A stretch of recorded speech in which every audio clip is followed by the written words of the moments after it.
Last time we talked about how sin and disobedience can block your prayers, how God sometimes goes silent, not because he's distant, but because something's standing in the way. But here is the hope. That's not where the story ends. Because even though sin separates us, the grace of God makes a way back. Let's talk about what grace really is and why it's not just your second chance. It's your only hope. So let's get something straight up front. We all disobey God, not just sometimes, all the time, even when we know better, even when we promise, oh, we won't do it again. It's not just our bad behavior, it's a heart issue. It's called sin, and everybody does it. Romans 3:23 says, "For all have sinned and fall short of the glory of God." That means the preacher, the addict, the atheist, the church kid, the dropout, all of us, including you and me. Now comes the gut punch. Here's where we hit the wall. See, God is holy. We're not.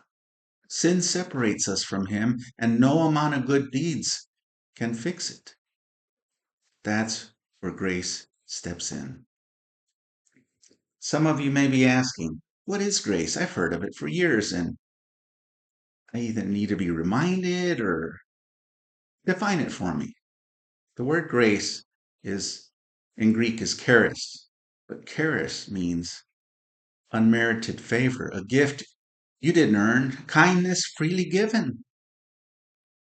Grace is God giving us what we don't deserve.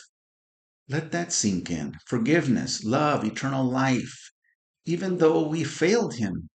Ephesians 2:8 and 9 explains it like this: For by grace, charis, you have been saved through faith. And that not of yourselves, it is the gift of God, not of works, lest anyone should boast. Grace isn't God lowering the standard. It's God meeting the standard for us by sending His Son Jesus to live the perfect life we couldn't and die the death we should have. But grace doesn't mean what some people think it means. Now listen, grace isn't a free pass to sin. It's the power to walk away from sin. Romans chapter 6, verses 1 and 2 says, Shall we continue in sin that grace may abound? Certainly not. How shall we who died to sin live any longer in it? So if you're out here using grace like a permission slip to keep sinning reckless, you're missing the whole point. Grace doesn't just forgive you, it changes you, it sets you free, it empowers you to say, I'm not going back to that. For the one listening right now, if you're a believer who's been playing with sin, this is your wake-up call. If you're backsliding, this is your U-turn. If you don't know Jesus, this is your invitation. Titus chapter 2 verses 11 and 12 says, For the grace of God that brings salvation appeared to all men, teaching us that, denying ungodliness and worldly lusts, we should live soberly, righteously, and godly in this present age. See, grace doesn't just save you, it teaches you, it disciplines you, it walks with you. You're not saved because you're good. You're saved because He's good, because He is gracious. That's the whole point of the cross. Go to the cross. Don't take grace lightly. If it cost Jesus his life, it should cost us our pride. Live like you're bought with a price, because we are. If you've fallen, grace is still here. If you've run away, God's grace is running toward you. It's not too late to turn around.